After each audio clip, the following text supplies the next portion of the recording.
Okay, now we're going to learn how to fix a negative image. So you have some old negatives lying around the house from the 70s and you want to fix them up. This is how we fix them. So I just found a negative image on Google to show you guys how I'm doing it. So let's get that up here.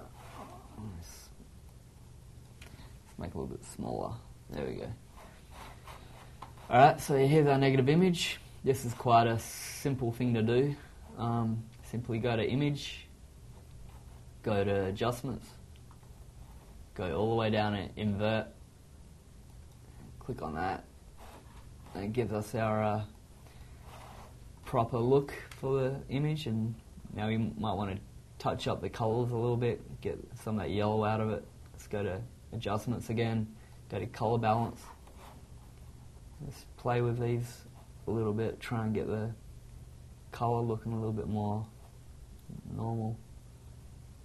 You can spend hours doing this, but I'm just trying to do it real quick for you guys. And there's plenty of other things up here you can adjust. You might want to play with the curves a little bit. Get a bit more contrast going. Whatever it is, it's very simple to do. So there you go, that's how we fix a negative image in Photoshop.